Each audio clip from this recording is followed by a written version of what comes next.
Cormac McCarthy is one of my favorite authors of all time. His horribly violent philosophy on human nature and the feeling of death being around the corner of all of his books keeps me on my toes as I flip from page to page. The unorthodox way McCarthy writes, which includes just the most insane run-on sentences you'll ever see, and straight up no quotations when it comes to indicate when characters are talking, gives an alien and uncomfortable feeling to every book that never lets you fully sit with the book until it's done.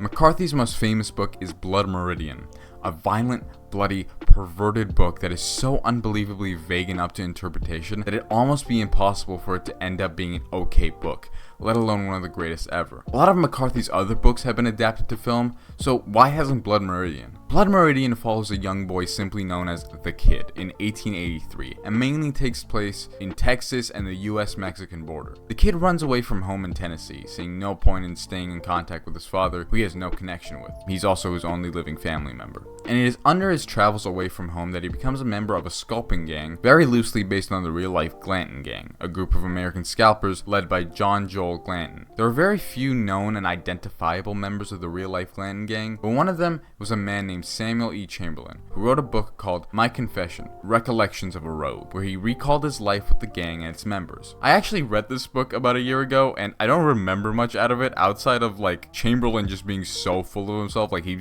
basically wrote a whole book sucking his own dick. But in 1950, Chamberlain's autobiography was published, and sometime in his late teen years to early 20s, McCarthy read it and became interested in the Glanton Gang. He researched it throughout his 20s, and by the time he was 42, he released Blood Meridian. Characters Chamberlain would describe in his recalling of events would be turned into far more extreme versions of themselves in the actual book. For example, the book's most famous character is Judge Holden. If you've read the book and you don't know, yes, horrifyingly, Judge Holden is based on a real person. Chamberlain described the judge as 6'6" in his moccasins, a large fleshy flame, a dull, pale, clean-shaven face lacking expression. And McCarthy went in his creative bag with this. The character Judge Holden was a freakishly tall and muscular, ghostly pale man with almost no hair on his body. A new take on the American Western, Blood Meridian was a bloody, sweaty, nihilistic, and bleak look at the genre. A focus on the nature and environment around the book was a major part of the book's prose, far more than your average Western, which feeds into the book's alternative title, The Evening Redness in the West. However, the contents of the book is not what this video is about. It's about the many unsuccessful attempts at a film adaptation of this book. So let's get started with why a Blood Meridian film in general would be difficult to make.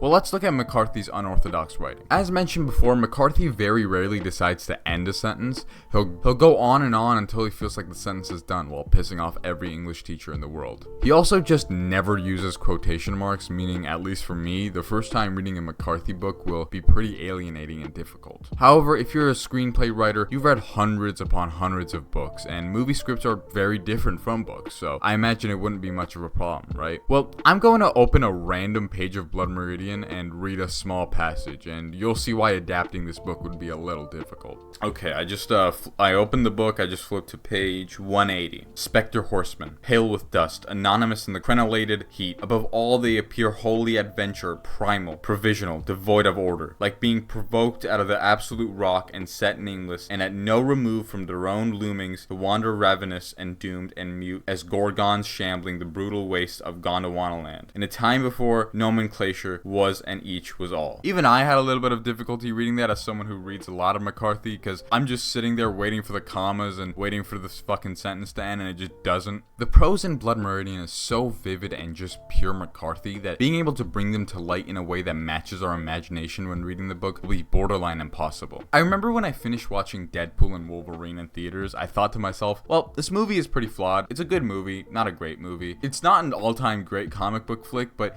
it feels the most like a comic book out of any film I've ever seen. And in the same vein that Deadpool and Wolverine genuinely feels like a Deadpool comic, it'll be pretty difficult to make a Blood Meridian film that matches that which plays in my head when I think of the book. But that being said, let's get into the history of actual attempts at making a feature from McCarthy's most famous work. In 1992, film producer Scott Rudin would buy the film rights to Blood Meridian. Rudin is clearly a big fan of McCarthy's work as he's produced films based on his work before. The project didn't see any momentum until 1995 when Steve Tezech was hired by Rudin to write a screenplay of the book. Tezic would finish the screenplay, but very quickly after pass away. The project wasn't able to find a director. Tezic's script was canned. I'm guessing that Tezic's script needed a few tweaks and had some work to do on it. However, due to Tezic's untimely passing, what could have been a Blood Meridian film would have come out decades ago. In 2004, Rudin began trying another Blood Meridian film off the ground. He approached legendary director Ridley Scott of Alien and Blade Runner fame to direct. Scott's a huge fan of McCarthy, so he agreed to join the project, and later writer William Monahan was given the task of writing the script. According to Ridley Scott, Monahan's script was mainly based on the violence of the book, and it's actually online for you to read. I haven't sat down to read it, but if any of you guys have, please let me know what you think of it in the comments. But essentially, the problem that killed this version of the film in 2004 was the violence. It makes sense why Monahan and Scott thought leaning into the violence would help adapt the film, but when it came to actually starting production, Scott and the studios the film was pitched to had too many creative differences, and it ended up being canned. It took another 7 years for Rudin to come back swinging again. Third time's a charm, right? And when it came to who Rudin thought would be the perfect leader for adapting the unadaptable, there was one option and one option only: James Franco. Yeah, believe it or not, the Green Goblin himself was set to fully dive headfirst into directing a Blood Meridian film. And to my fucking surprise, Franco was the only person who got deep enough into the project to actually shoot some test footage. There is no actual footage of this test footage, but screenshots do exist. Hey, so while writing and editing this video, I found out that about a year ago, someone actually got their hands on the lost test footage and released it on YouTube. There's about 30 minutes of it. And first of all, the quality is awful. It looks like it was filmed on a fucking microwave, but it's bad. Like, it is straight up bad. And to be honest with you, this version of the film was going completely smoothly. At least, way smoother than the other two scrap versions. The scriptwriter never died out of the blue, the studios seemingly excited at the prospect of this film, and Franco was genuinely passionate. However, then things got a little dicey. See, in order to make a Blood Meridian film, Franco made a deal with Scott Rudin that he'd star in Rudin's new movie, While We're Young, which he produced. However, Franco was shooting Sam Raimi's Oz the Great and Powerful at the same time While We're Young was set to be shot, and the words of Franco, well, anyone who turns down a film with Sam Raimi, I think, is insane. So he dropped the project. This infuriated Rudin, who took the film away from Franco. Franco was devastated, but he still was at the top of his power in Hollywood, so he got on to writing, directing, and starring in another McCarthy adaptation, Child of God, which was and is to this day a critical failure and only made $100,000 in limited release. However, our story with Franco doesn't end there. In 2016, Franco tried one last desperate time to make a Blood Meridian film. This was announced to the public to the shock of everyone, including Scott Rudin, who owned the IP of the film. Yeah, Franco basically said,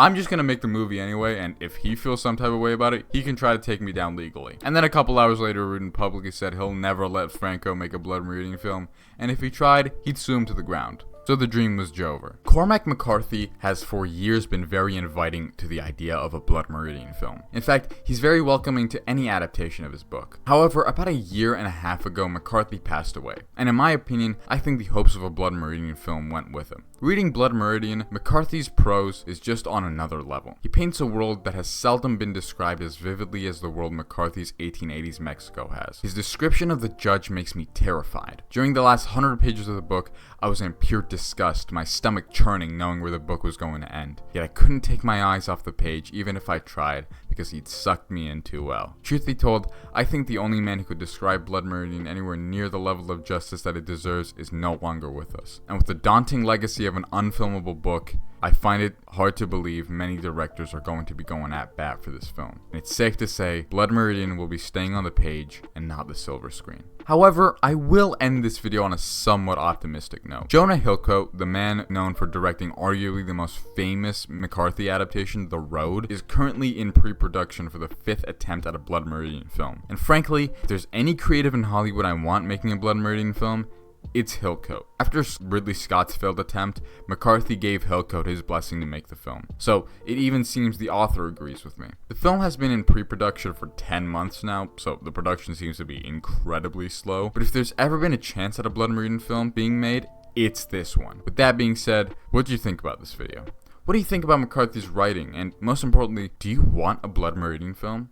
Let me know in the comments. I'd love to continue this discussion.